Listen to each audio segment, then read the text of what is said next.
Assalamualaikum warahmatullahi wabarakatuh.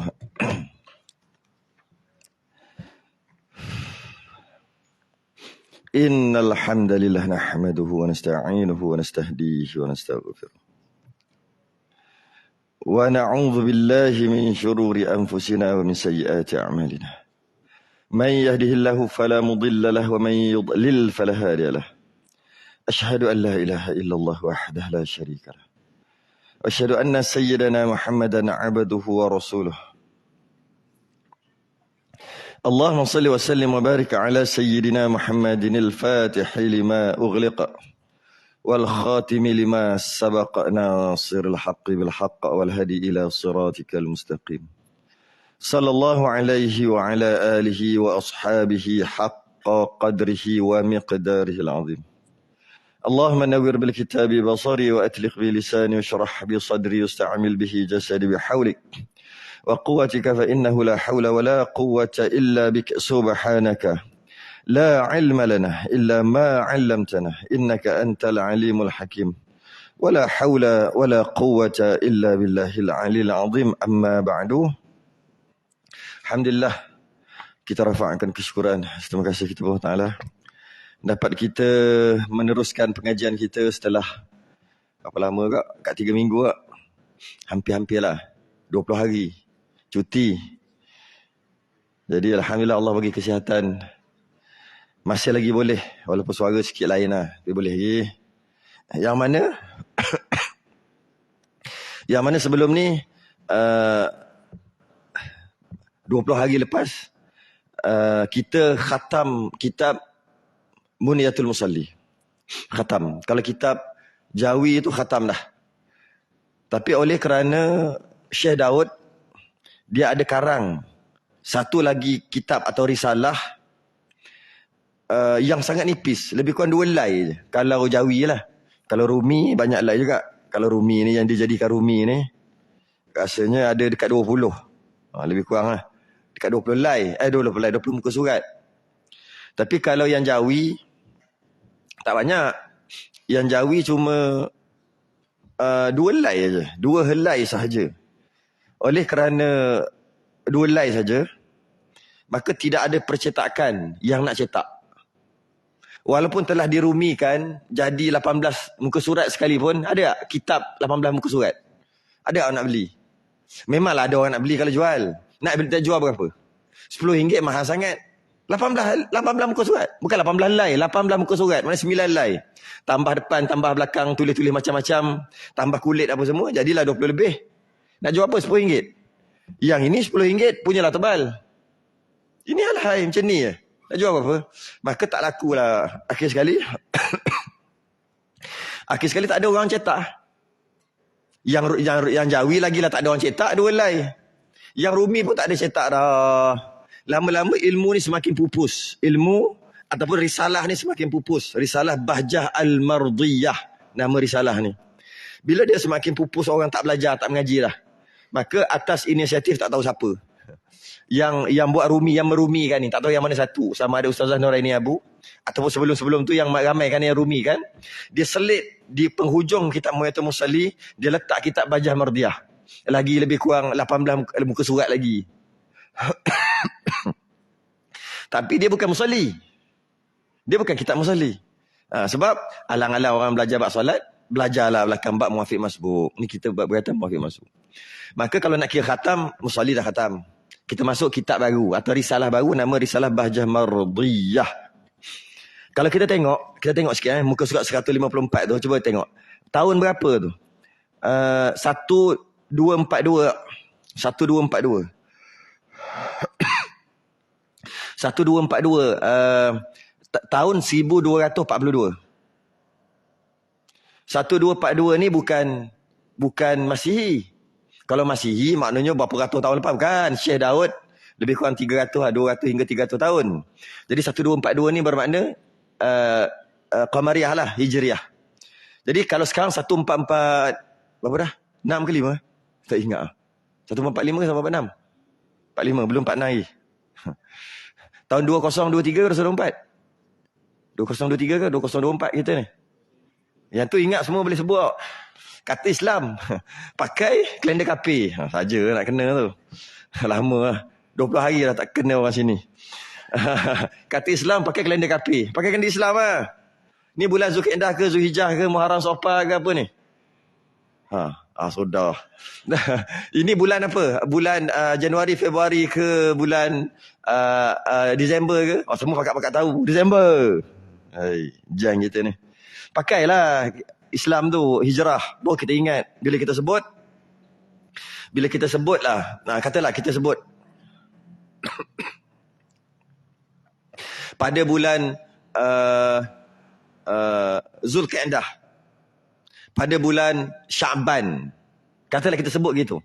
Tahun 1445. 1445 tu, kita terus terfikir. Hijrah Nabi. Jadi ingatlah juga sejarah. Kalau 2023 apa? Ingat apa? Tahun 2023 nak masuk 2024 apa? Jesus lahir. Jesus Kristus tu lahir. Buat apa tahu diorang? Kan? Tapi tak salah pun. Tak salah pun. Dia ingat. Baik kita ingat Nabi kita lahir ke, ataupun paling kurang pun Nabi hijrah. Okeylah. Bila sebut je, 1455 tahun yang lampau, ini masa waktu tu lah Nabi hijrah. Kurang-kurang. Nanti dah 1446 nanti, 1446 tahun lepas Nabi hijrah. 1447 tahun lepas Nabi hijrah. Kan adalah pahala sikit, ingat gitu. Ini 2023, ingat apa? Okey. Masuklah kitab Risalah Bahjah Mardiyah. Kalau kita tengok 1242 dan cuba kita tengok Bahjah Mardiyah ni tulis pada tahun berapa? Ujung sekali, muka surat terakhir 173. Muka surat 173 yang terakhir 1259. 1259 tak? Jadi 1259 tolak 1242. Berapa? 1259 1242 9 7 17 tahun. 17 tahun. Maknanya khatam selesai karang kitab Muniatul Musalli, Syekh Daud khatam mengarang kitab Muniatul Musalli setelah 17 tahun. Baru dia karang Bahjah Mardiyah. Alright, kita baca. Qala al-musannif rahimahullahu ta'ala. Wa nafa'ana wa iyyakum bi'ulumihi fid darain. Amin ya rabbal alamin. Kata pengarang, inilah risalah. Kenapa dia sebut risalah, tak sebut kitab? Sebab risalah ni biasanya dia tak lengkap. Maksud tak lengkap tu dia bab ataupun fasal ataupun bab-bab tertentu. Kalau kitab ni ada bab wudu, ada bab mandi wajib, ada bab istinja, ada bab semayang, ada bab syarat sah, syarat, semua ada. Ada bab zakat, ada bab muamalat, ada jual beli, semua ada. Bab korban semua ada. Baru kita panggil kitab, bab dia komplit. Kalau satu tajuk-tajuk tertentu, bab sujud sahwi, tak boleh panggil kitab, walaupun tebal ni. Dia kena panggil risalah. Risalah ni adalah kitab lah, Melayu panggil kitab je lah, atau buku yang menceritakan tentang satu-satu bab je, tak komplit. Kalau risalah Bahjah Mardiyah, tak ada dalamnya rukun sembahyang. Tak ada. Jadi sebab tak ada rukun sembahyang, maknanya dia bukan kitab, dia risalah. Sebab dia ambil fasal atau bab-bab kecil yang tertentu. Jadi inilah risalah yang bernama Al-Bahjah Al-Mardiyah. Dinamakan kitab tu Bahjah Mardiyah. Pada menyatakan uzur. Pada menyatakan uzur. Uzur ni bukan sakit, tak lagak, suara tak keluar, demam, makan Panadol, bukan. Uzur ni maksudnya diberi kelonggaran. Itu maksud uzur.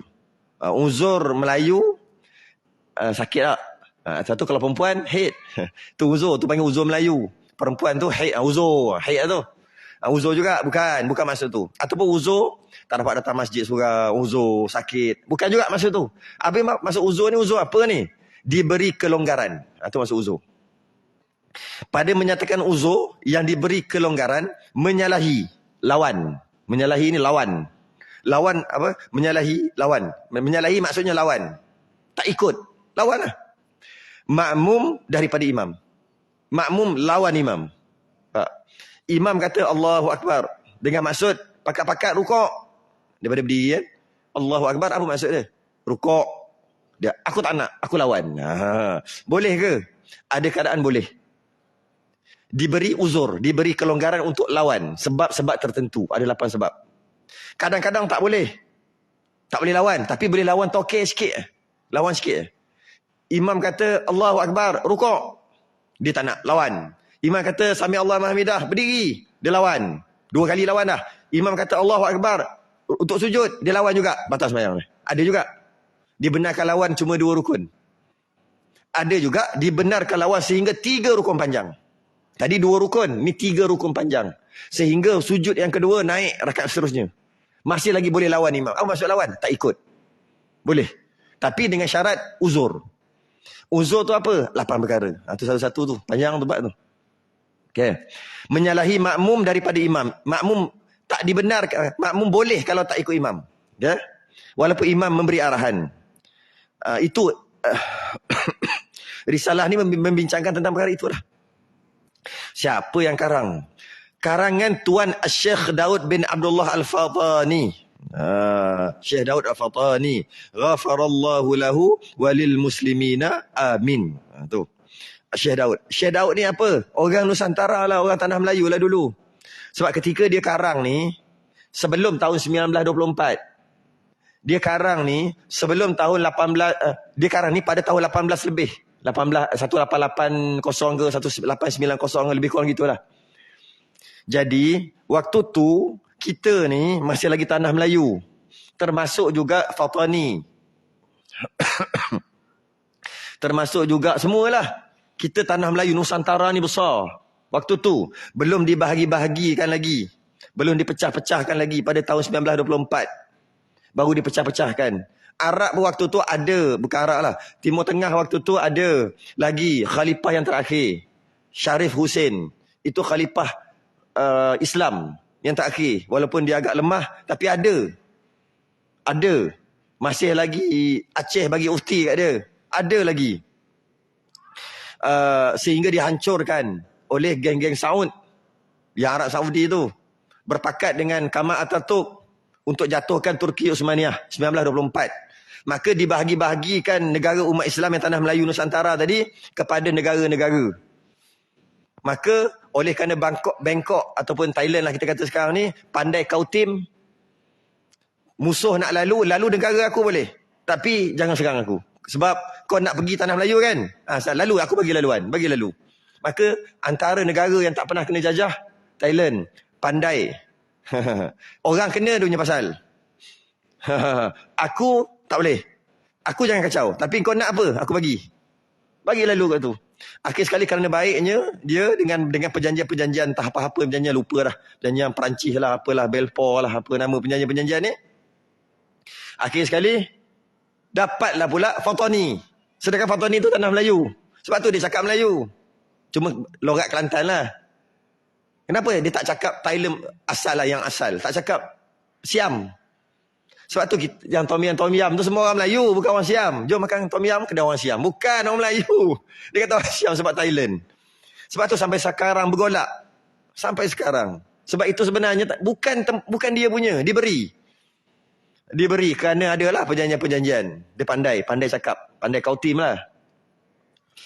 Jadi waktu ni, sebenarnya ni kita kena anggap Syekh Daud ni macam bangsa kita. Dan memang bangsa kita pun Melayu.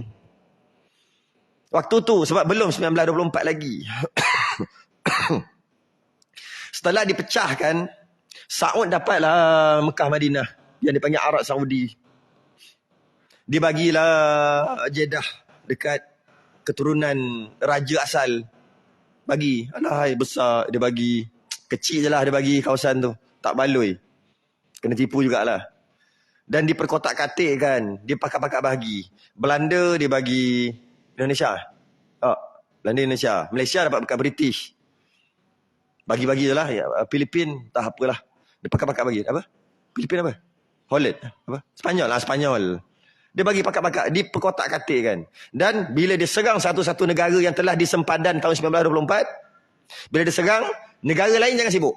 Sebab ni aku serang bukan negara kau. Mana? Apa? Pecah perintah. Pecah perintah namanya. Divide and apa? Maksudnya dia pecah, lepas tu dia perintah. Dia pecah. Aku serang ni tanah Melayu. Aku serang ni waktu tanah Melayu lah. Atau Malaysia lah, sebelum tu Malaysia. Tapi sebelum tanah Melayu. Bukan serang Patani. Patani tu dah jadi hak milik Thailand dah betul tu. Jadi jangan kacau. Aceh duduk diam-diam. Aku bukan serang kau. Padahal sebelum tu Melaka kena serang, Aceh nak datang. Pakar-pakar nak datang. Dia pandai dia buat. Itulah. Sebab tu kita tak terasa. Palestin kena, kita tak rasa pun. Kita rasa bukan kita punya. Dulu tak. Dulu semua tu di bawah Khalifah Islam. Turki Osmaniyah pada waktu tu. Semua kena, umat Islam sini kena serang. Semua rasa. Sekarang tak rasa dah. Bukan negeri aku. Aku boleh semayang bang, aku boleh puasa, bayar zakat, tak ada orang ganggu. Aku nak pergi masjid surau, tak ada orang tembak. Cukup lah, nak buat apa lagi? Syurga lah, tak cukup. Tak cukup tahap tu. Jadi, bila jadi macam tu, itulah jadi makin pelik. Arab Saudi pun dah jadi makin pelik sekarang ni. Pelik. Selama saya duduk kat sana, 10 ke 11 kali semayang subuh. Sekali pun tak ada kunut nazilah. Alang-alang semayang subuh tu, sambung lah sikit. Tak. Okeylah, tak apalah. Tak nak baca kunut nazilah. Bacalah tanya doa. Selit-selit sikit. Tak ada. Malah mutawih, dia pesan. Jangan, kalau ada maflah Palestin, jangan. Nak doa sebut Palestin dalam hati je. Apa cerita ni? Tak tahu. Cerita apa? Lepas tu dia bawa ke Istana Dajjal. Buat apa tengok Istana Dajjal tu? Buat Istana Putih. Ya ke tidak, tak tahu. Kadang-kadang mutawih ni pun pandai kau. Dia nak bagi nampak tu, dia bawa. Tu istana, kita dengar. Ya. Di luar, bukan tanah haram, tanah halal. Waktu tanah halal lah, dah masuk tanah halal. Tak apa, dia kata gitu, kita dengar je lah. Sebab dia duduk situ 18 tahun. Kita tak pernah duduk situ. Dengar je lah. Kenapa pelik-pelik jadi waktu tu? Sebab dah dia ambil rampasan kuasa. Rampasan kuasa tu kira tu. Waktu Syekh Daud ni, dia karang kitab ni, pada waktu itu tak ada lagi semua-semua tu, masih lagi Khalifah Islam yang terakhir. Tapi Syarif Hussein makin lemah. Makin nak diambil alih lah masa tu. Tengah perancang. Barat tengah merancang. Dan dia antara orang yang, nak kata orang terakhir, antara orang terakhir lah, yang menerima anugerah daripada Khalifah Islam. Al-Alim, Al-Allamah, Ar-Rabbani. Banyak. Kalau kita sekarang, Tan Sri, Datuk, semua ada. Semua ada. Dia antara orang terakhir dapat. Sebab tahun 1900, dah hujung sangat dah tu, dia dapat. Ni, Syekh Daud ni. Dia karang tahun ni, dia karang Risalah Bahjah Mardiyah ni pada tahun 1259. 1259. 1259. Sekarang 1445 kan? 1259. Berapa kata tau? Cuba kira.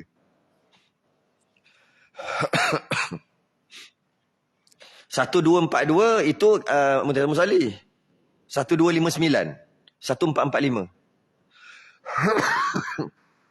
Berapa? 100? 200? 216 tahun. Yang lepas. Betul? 200 apa tadi? 216 tahun yang lepas. Antara tanda kitab tu berkat adalah dibaca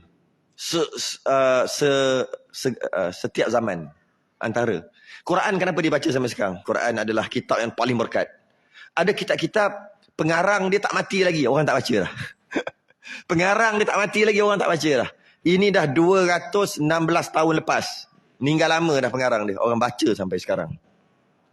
Menandakan ilmunya betul. Dan menandakan kitab ni berkat. Dan dikarang pula dekat Mekah. Mekah terbaik. Bismillahirrahmanirrahim. Wabihi nasta'in. Dia baca doa dulu lah mula-mula. Dengannya kami mohon pertolongan.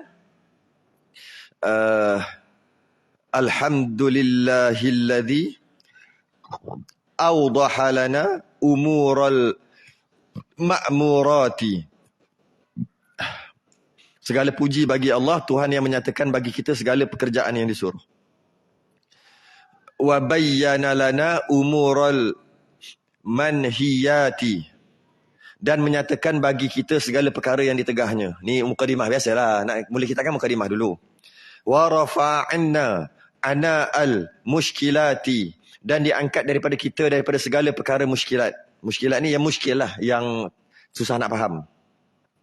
Wa umura ahkamil mushtabihati, dan diangkatkan daripada segala ahkam yang kesamaran. Hukum-hukum yang kesamaran tu mudah-mudahan Allah angkat. Dia nak tulis ni.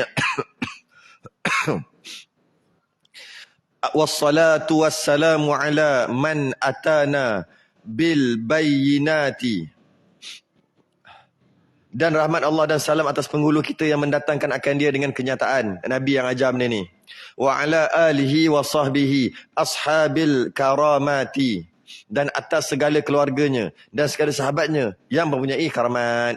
Tu dia punya mukadimah. Wa ba'du. Adapun kemudian daripada itu, tatkala adalah setengah daripada saudaraku yang tiada dapat aku menyalahi akan pintanya. Allah, sedapnya ya. Sedap. Kalau Allah bestnya. Sedap best. Tak sedap. Kita ni.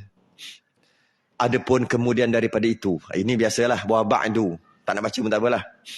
Lepas aku dah mukadimah ni,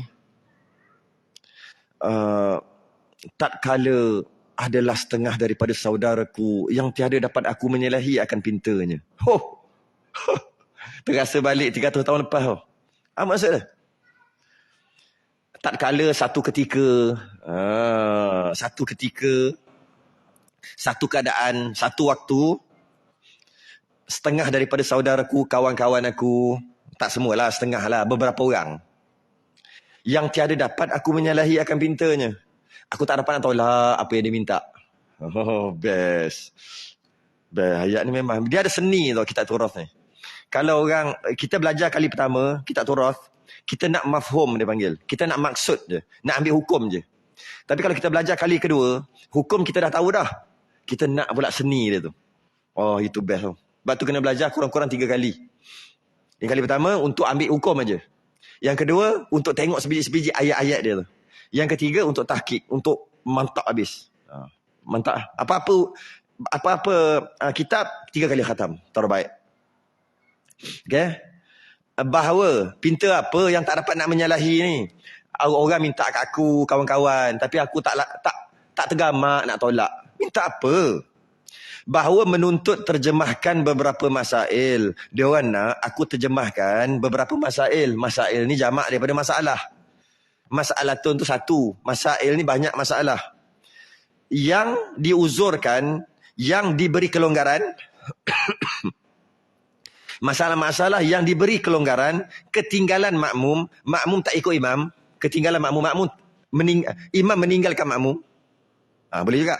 Makmum membiarkan dirinya ditinggal. Macam itulah. Tapi dimaafkan. Tak salah. Ada beberapa masalah. Cerita lah sikit. Kalau ada kita Arab tu terjemahlah sikit. Kata itu. Ketinggalan makmum. Tapi makmum tadi muafiq. Bukan masbuk.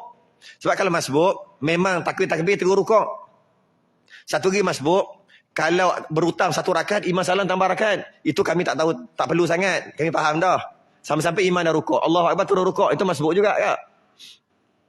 Satu lagi, sampai-sampai imam dah rakaat kedua.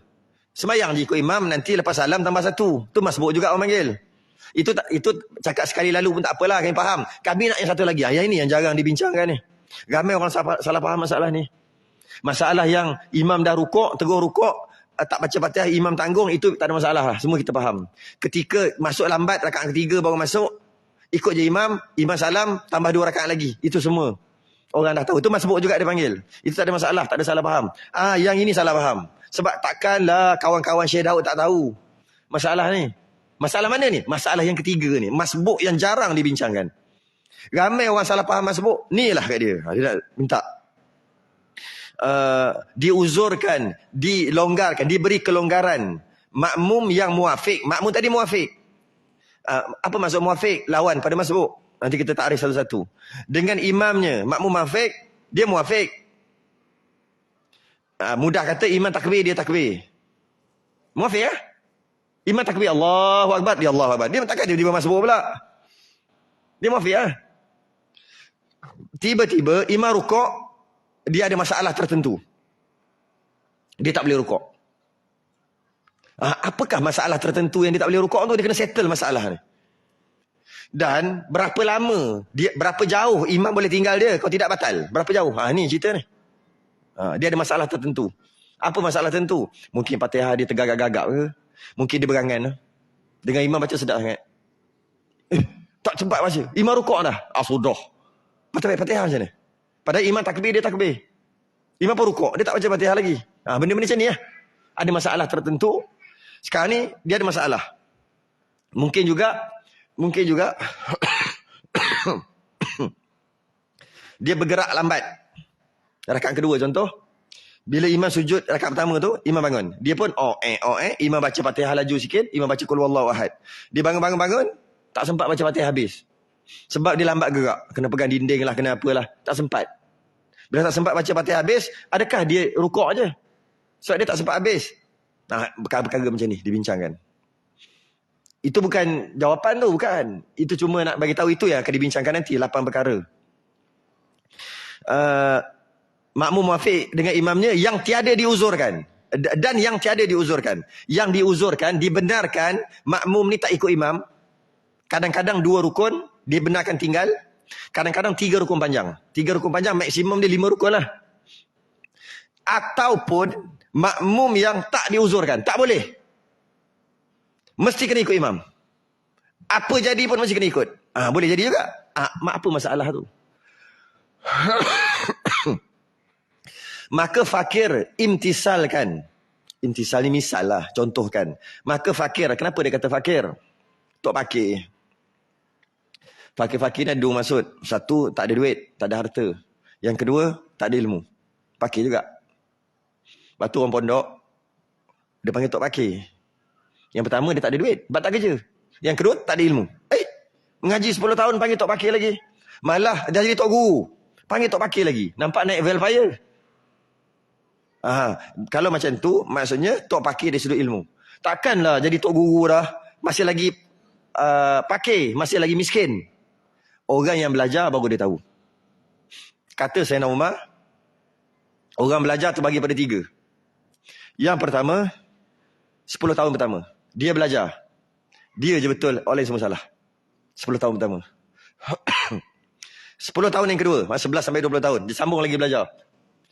No comment. Aku rasa aku betul, tapi no comment. Dia mungkin betul juga kot. Macam tu. No comment lah.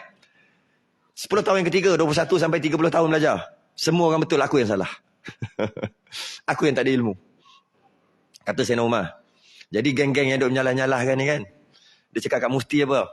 Mufti ni kena mengaji lagi ni. Sebab keluar fatwa tak kena ni. Dia netizen aja. Bila kita tengok kan, kat profil dia kan. Dia duk makan dengan keluarga apa. Tak nampak pun macam tok guru. Nampak macam tok garu adalah. Tapi dia suruh, dia sound. Mufti ni perlu belajar lagi. Kenapa ni? 10 tahun pertama. Semua orang salah. Dia je betul. Sebab dia baru jumpa satu masalah. Bila masuk 20 tahun yang ke-20, 11 sampai 20, dia banyak jumpa masalah-masalah lain. Alamak. Rupa-rupanya ada khilaf ke apa, ada masalah lain. Tak berani aku, tak berani. Tapi masih lagi kata, aku betul, bab aku. Dia mungkin betul, mungkin salah. Aku tak peduli, aku tak masuk campur. Tapi aku betul lagi. Betul lagi, cuma tak berani komen orang.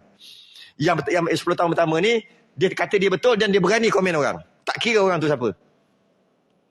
Hebat. Masuk 30 tahun, iyalah, engkau betul. Engkau betul, aku salah, aku jahil. Tu lah. Lepas tu dia panggil, tok pakir. Lagi belajar, lagi tak reti. Kalau lagi belajar, lagi pandai, ketahuilah. Sebenarnya dia telah tertipu. Dia lagi belajar, lagi tak reti. Ya, sebab ilmu ni tak habis. Nabi bersifat tabligh, menyampaikan. Apa bukti Nabi menyampaikan? Bukti Nabi menyampaikan, kita belajar, tak habis-habis. Lepas tu kita mati. Katalah hidup balik. Celak-celak mata, sambung belajar balik. Terus besar, katalah gitu. Belajar. Lepas tu mati umur 100. Habis tak? Sambung belajar. Tak habis lagi. Lepas tu hidup balik. Terus besar, belajar. 100 tahun, mati. Bangun. Walaupun berpuluh beratus kali sekalipun, tak habis-habis ilmu. Itu menandakan bukti Nabi tabligh menyampaikan. Jadi lagi belajar, lagi nampak masalah-masalah, lagi tahu kita ni tak ada apa pun. Lepas tu dia panggil tok fakir. Lepas tu dia kata maka fakir. Dia ni orang tak ada ilmu. Mungkin juga miskin. Tak tahulah hidup dia macam mana. Tapi tak kaya pun. Tapi yang belajar pondok ni, yang baru-baru belajar 10 tahun ni, tok fakir dia 2 dalam 1. Memang tak ada duit, tambah lagi pakai ilmu. Imtisalkan, bagi contoh. Buat contoh. Imtisalkan pintarnya. Akhir sekali tak apa dia panggil? Tak tergamak nak tolak, buatlah juga. Kerana menunjukkan daripada hadis, kerana nak beramal dengan satu hadis ni. Addalu ala khairi kafa'ilih. Orang yang menunjukkan kepada kebaikan itu seperti orang mengerjakannya. Ataupun bahasa lain, kalau dia tunjuk buat gini baik, orang tu buat, dia dapat pahala. Macam orang tu buat, yang mana pahala orang tu tak berkurang pun. Katalah dia ajar orang tu semayang. Orang tu pun semayang dengan ajaran dia. Maka semayang orang tu dapat pahala. Pahala yang sama dapat dekat orang yang ajar. Dan tak berkurang pun pahala yang orang yang buat tu. Dia macam photostat pahala. Lepas tu pula, orang yang mengajar tadi dapat free dapat. Ni MLM terbaik. Ni MLM ni. Dia bukan 3, 4, 5 bukan. Ini sampai Nabi Adam. Siapa ajar dia? Dia ajar orang. Dia dapat pahala. Siapa ajar dia? Adalah tok guru dia ke, ayah dia ke, ajar dia. Dapat juga. Ayah dia siapa ajar? Tok guru dia. Dapat sampai Nabi Adam. Ke sampai beruk. Sebab ada orang kata manusia daripada beruk. Sampai Nabi Adam lah. Kita keturunan Adam. Semua dapat. Rugilah Allah. Allah bukan kerajaan Malaysia. Tak ada pitih. Saya tukar duit RM Allah RM100. RM100 dapat 77. Itu puas pusing. 77 rial. Puas pusing. Cari. Biasa dapat 7,5 saja. RM100 75 biasanya. Dapatlah RM77. Allah, teruk dah. Dulu orang cerita sama lebih kurang. Malah kalau bagi duit Malaysia, dia orang nak. Sekarang bagi duit Malaysia. tak gitu je. Kita dengan Thailand kalah. Dengan Singapura 3.7. Allah. Macam US dulu kak. Malaysia dengan US dulu. Untung orang Singapura. Kerap-kerap lah datang sini. Bagi sumbangan-sumbangan kat orang Malaysia ni, orang Singapura. Pakai duit Singapura Saya dapatlah duit Singapura. Tu yang saya sebut tu. Memang tukar tu puas hati. Baru sedap kita nak melontar. Melontar? Ni bukan haji. Ada melontar time murah pun. Melontar kat kedai. Bukan tawah lah. Tawah kedai. Sambil-sambil melontar. Lontar. Oh sedap. Allah. Okey. Jadi sebab tu kita mesti ajar anak kita Fatihah. Kita sendiri jangan bagi cikgu, jangan bagi ustazah. Ustazah biar dia, cikgu biar ustaz biar dia lapik yang kita ajar. Kita mesti ajar anak. Sebab anak tu akan semayang.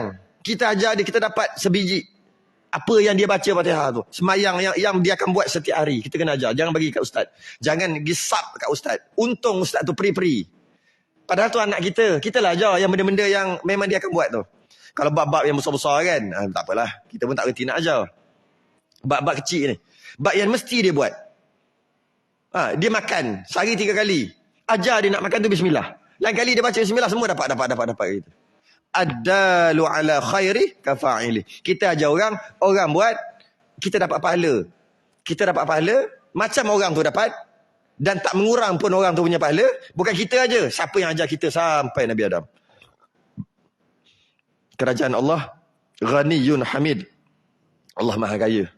Maha Kaya. Kerajaan langit. Bukan Jepun Kerajaan langit Allah. Maka adalah risalah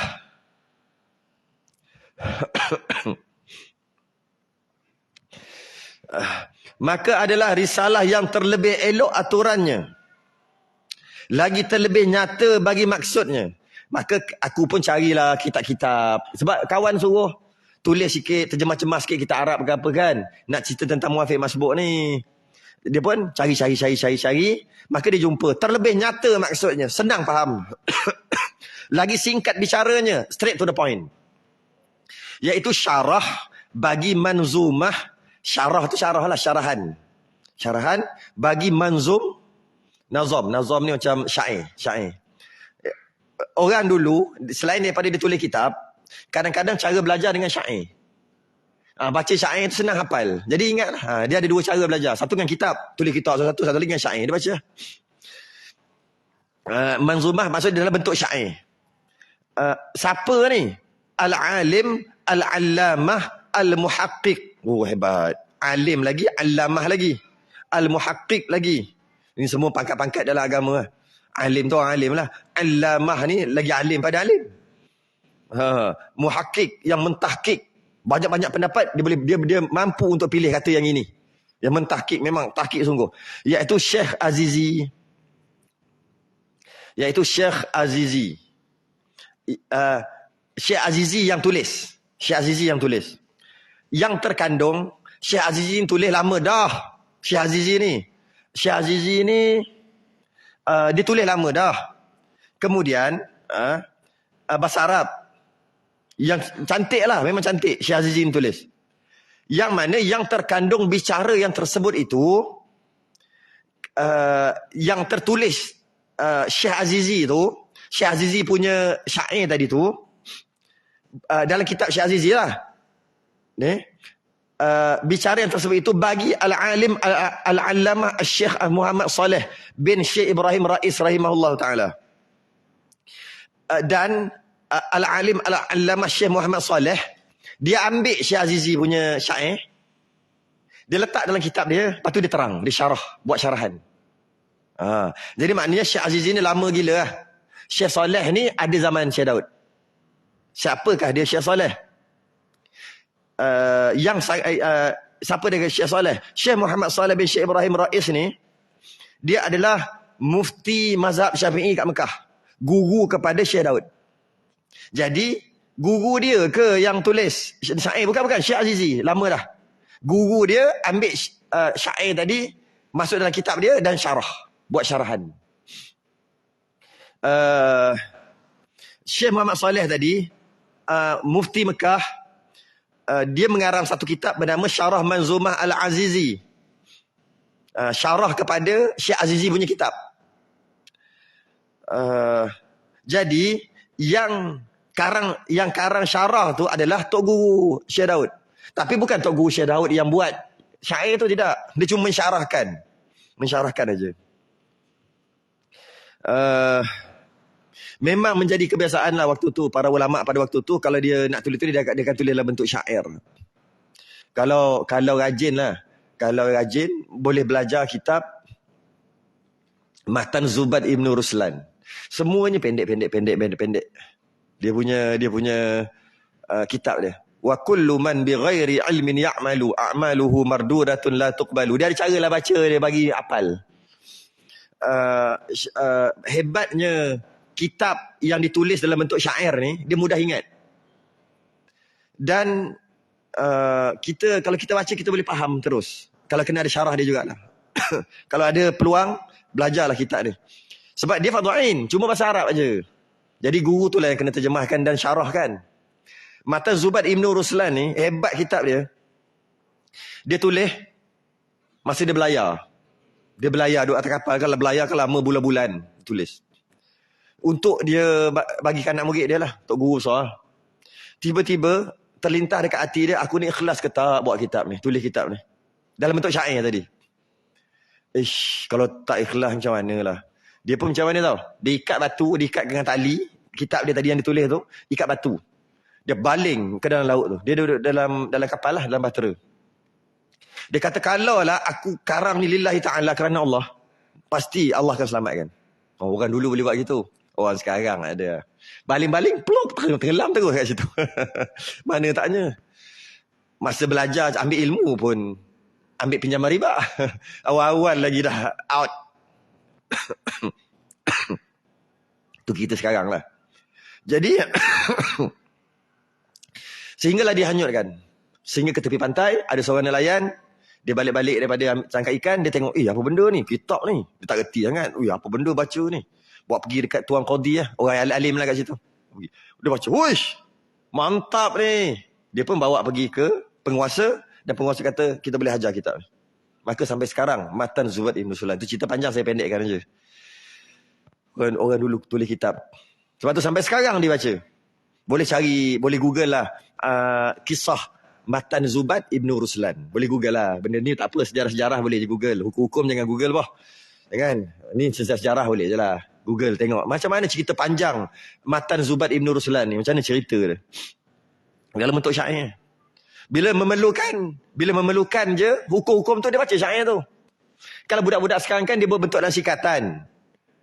Apakah syarat-syarat sekian-sekian. Dia pun letak M-A-K-A-N. M tu apa, A tu apa kan. Macam itulah lebih kurang.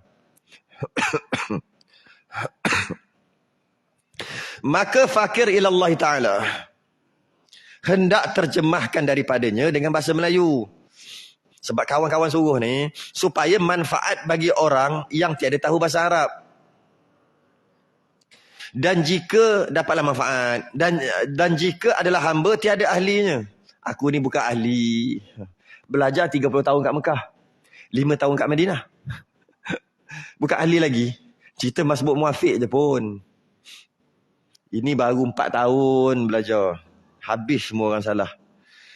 Kita sekarang baru 4 tahun. Ni Syekh Daud kata, dia bukan ahli untuk terjemah-terjemah nak bagi beritahu hukum ni. Baru 35 tahun belajar. 30 tahun kat Mekah. 5 tahun kat Madinah. Lepas tu balik dengan Syekh Arsyad Al-Banjari. Tok guru dia suruh balik. Waktu tu. Masa tu area tahun, tak tahu 1900 gitu kot. Ujung-ujung hayat dia. Macam tu lah, ujung-ujung hayat dia lah.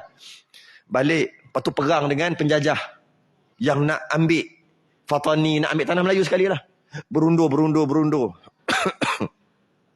Matilah Syekh Arsyad. Syekh Arsyad ni siapa? Yang karang kita Sabil Al-Muhtadin tu lah. Yang terkenal sampai sekarang. Mati syahid lah Syekh Arsyad. Dia sempat berundur. Dah tak boleh buat apa, kalah dengan orang kafir ni, penjajah ni. Maka diseluduk pergi balik ke Mekah. Dan dia jadilah mutawif kat sana. Sampai dia mati. Dan ditanamkan di Taif. Kemudian time anak-anak Pak time geng-geng Saud ni ambil alih, dia pindahkan ke satu tempat rahsia. Satu tempat rahsia. Sekarang ni sepatutnya dia duduk sebelah Ibnu Abbas, kubur Ibnu Abbas. Tapi tak ada. Dia dah pindahkan. Siapa cerita ni? Apa nama? Tuan Haji Kecil. Ada cerita kat belakang tu. Dia kat depan tu ada cerita. Tentang sejarah Wan Muhammad Saghir. Almarhum dah. Dia yang menceritakan kat depan ni. Berkaitan dengan kat mana dipindahkan. Dia tahulah sebab dia keturunan. Keturunan walaupun jauh. Syekh Daud tu. Wan Muhammad Saghir. Anak dia sekarang duduk mengajar dekat Gombak apa. Autad bin Muhammad Saghir. Saghir ni kecil. Saya sempat jumpa dia lah. Adalah 10-20 kali juga jumpa. Pergi rumah dia kat Taman Melewa dulu. Nama dia Muhammad Saghir. Kita fahamlah sikit-sikit bahasa Arab. Saghir ni kecil. Saghir. Kabir besar. Saghir kecil. Tapi badan bapak besar. Nama kecil. Saghir.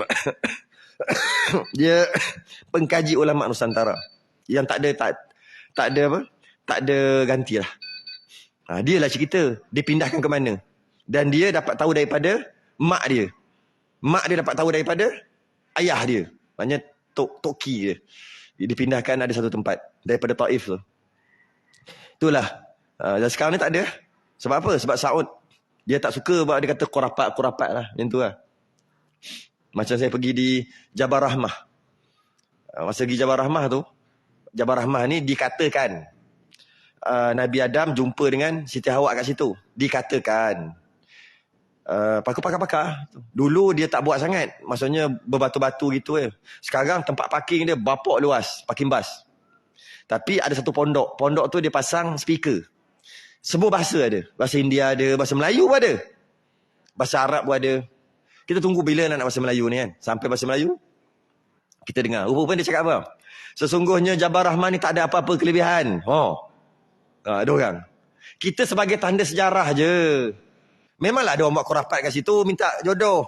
Tapi tak ada masalah pun doa kat situ, doa mana-mana pun. Bukan mestinya makbul. Minta jodoh. Lepas tu kadang-kadang yang datang suami isteri tak bagi pergi. Abang duduk dalam bas bang. Abang duduk dalam bas. Jangan naik bang. Takut nanti suami dia baca doa, isteri dia amin. Memang makbul lah. Tempat Jabal Rahmah. Pertemuan di antara Nabi Adam dan Siti Hawa. Dikatakan. Jadi kerajaan mereka memang begitu. Dia memang tak bagi. Dia kata khurafat. Sedangkan khurafat, kalau buat khurafat jadilah khurafat. Kalau sekadar ambil keberkatan, sekadar pergi tengok, lepas tu berdoa, okey je. Kalau sampai khurafat, bawa benda-benda khurafat, jadilah khurafat. Gitu je. Siap dia bagi tahu, jangan datang sini. Tapi dia sediakan parking yang besar. Sebab pelancongan banyak masyur. Sekarang macam mana? Oh, diorang cerita 10 tahun lepas tak macam ni. Memang teruk lah nak parking payah. Sekarang parking punyalah besar. Pelancongan. Sebab tu sekarang ada visa umrah dengan visa pelancong. 3 bulan. Dulu visa umrah je, tak ada visa pelancong. Sekarang ada visa pelancong. Siapa ambil visa pelancong boleh pergi. Arab Saudi sekarang lain dah. Bila Muhammad bin Salman yang ambil, lain macam dah. Salman dulu pun dah lain macam dah. Lain. Sebab tu ada macam-macam nak ke sana. Tengok Pak Arab, bukan Pak Arab lah. Perempuan-perempuan dah boleh bawa kereta. Tak apalah, okey lah. Dulu tak boleh bawa kereta kan, tak boleh ambil lesen, sekarang boleh. Tapi tengok jambul dia. Jambul. Tengok padahal orang Arab tu. Tapi jambul lah. Jambul tetap jambul. Ada jambul. Dah dia tak macam orang kata lah, bukan saya kata, orang kata. Arab dah nak jadi kembali kepada jahiliah balik dah. Yang kita tengok elok lagi orang yang luar daripada Arab. Kalau depan Kaabah tak payah cerita lah. Bersesak-sesak. Laki perempuan berkepit-kepit. Laki perempuan. Sebab satu je. Kalau nak tawaf tak apa. Sebab nak Hajarul Aswad. Sunat aja cium Hajarul Aswad. Kalau jauh, lambai je lah. Dekat rukun Hajarul Aswad lah. Lambai. Bismillahirrahmanirrahim. Walillahilhamd. Itu lah. Macam aku nak cium tak boleh. Nanti bercampur laki perempuan. Dosa. Nak buat yang sunat dapat dosa pula. Jadi aku lambai je lah. Sampai rukun yang mana ni, lambai je. Tanpa cium. Kan? Jangan cium, jangan bunyi. Tapi popek bunyi. Depan Kaabah lagi. Nak kata apa? Ke depan Kaabah boleh percampuran lelaki perempuan. Selain pada depan Kaabah tak boleh. Hukum apa gitu? Kat lain lah nak buat yang wajib, iaitu tawaf. Tawaf wajib. Masa sampai tawaf umrah tu wajib. Lain lah. Terpaksa bercampur. Ini bukan yang wajib, yang sunat. Cium Hajarul Aswad. Kata Sayyidina Umar, kalau Nabi tak cium kau, aku tak ingin nak cium kau. Wahai batu. Tapi sebab Nabi cium kau, aku cium jugalah. Jadi kenapa pakat-pakat nak cium Hajarul Aswad ni? Ada kelebihan yang besar. Ada kelebihan yang sangat besar. Tapi sunat. Janganlah nak buat kelebihan yang besar tu, terpaksa buat dosa yang lain. Apa kelebihan? Yang sangat besar, yang tak ada pada kelebihan lain. Iaitu memegang atau mencium Hajarul Aswad. Ianya adalah, dalam banyak-banyak apa yang Nabi buat, apa yang Nabi pergi, Nabi pegang dan sebagainya, semua kita boleh bagi tahu secara umum. Nabi pernah duduk bawah pokok. Tapi kita tahu tak tapak kaki Nabi kat mana? Tak tahu. Boleh tahu tak Nabi pegang pokok bahagian mana? Tak tahu. Raudah Nabi pegang raudah bahagian mana? Takkan Nabi pegang gini semua? Mesti ada yang Nabi pegang, Nabi yang tak pegang. Dapat kita tahu yang secara exactly kat mana Nabi pegang? Tak ada, tak tahu. Cakap secara umum je raudah. Hanya ada satu aja yang garanti Nabi pernah pegang, Nabi pernah cium. Hajarul Aswad. Bila kita cium, tempat cium Nabi tu, oh besar keberkatannya. Sebab tu orang nak Hajarul Aswad. Betul nak?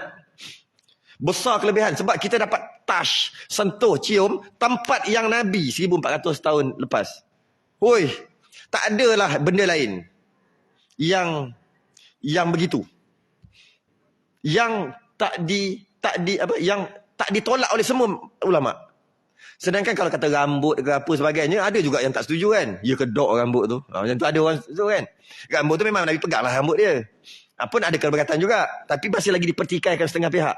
Tapi Hajarul Aswad tak ada pertikai. Itulah daripada dulu sampai sekarang. Dapat pegang besar fadilat. Tapi nak fadilat yang besar, jangan buat dosa pula. Paling-paling kurang pun, bayarlah di Indonesia. Geng-geng Indonesia. Badan kecil Pak, mahu cium pak. Jangan cakap ya. Cakap ya siap. Dia tunggu sampai ke hotel. Minta duit. Kena tanya dulu. Berapa pak? 350 rial pak. Kasih kurang sikit. 300. Okey. Jangan bayar lagi. Dapat nanti baru bayar.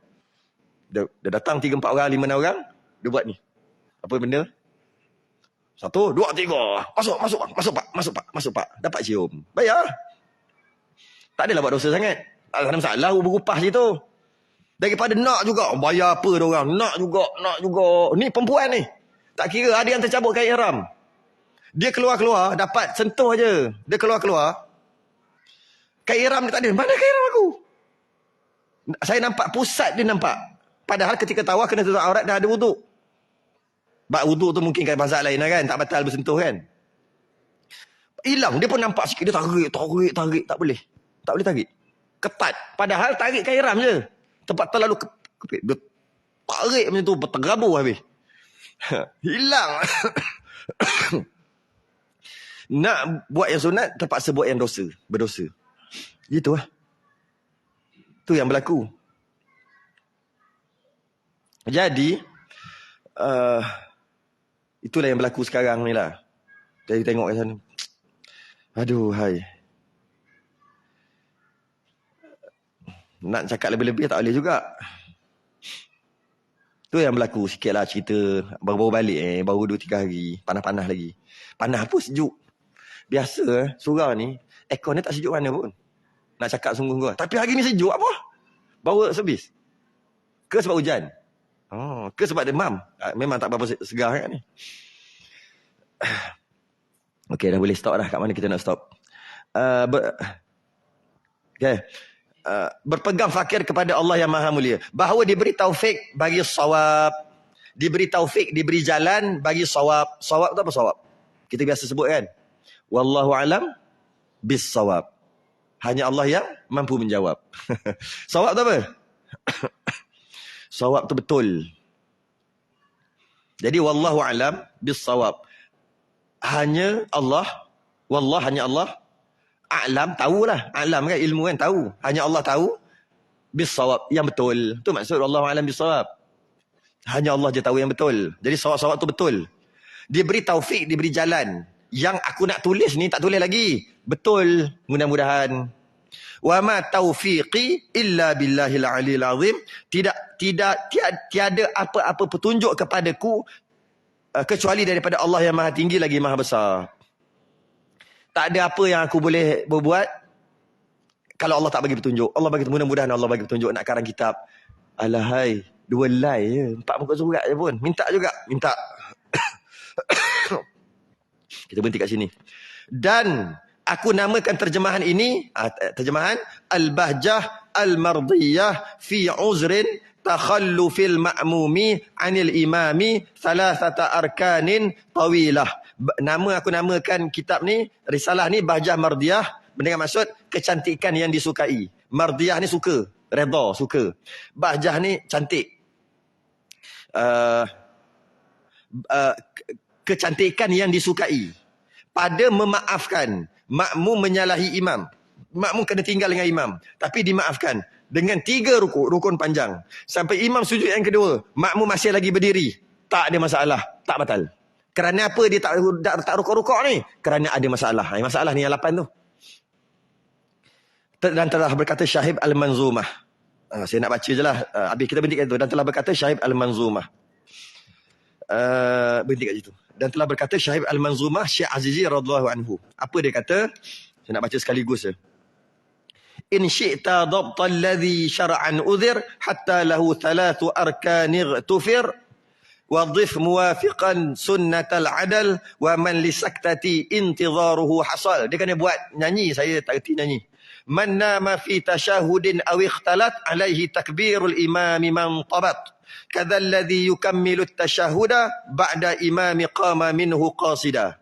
Wal khulfu fi awakhiril masaili muhaqqaqun fala takun bighafili. Kan sedap kan kalau buat, sedap. Itulah dia yang kita nak bahas. InsyaAllah 2 bulan. Tu je. Wallahu alam. Tunggu dulu, kita sambung minggu hadapan. InsyaAllah. Sihat aku minggu depan. Salam tasbih kafarah. Dan suratul subhanakallah wa hamdi. Asyhadu an la ilaha illa anta astaghfiruka. Bismillahirrahmanirrahim. Wal 'asr innal insana lafi khusr illa alladhina amanu wa 'amilus salihati wa tawassaw bil haqqi wa tawassaw bis sabr. Assalamualaikum warahmatullahi wabarakatuh.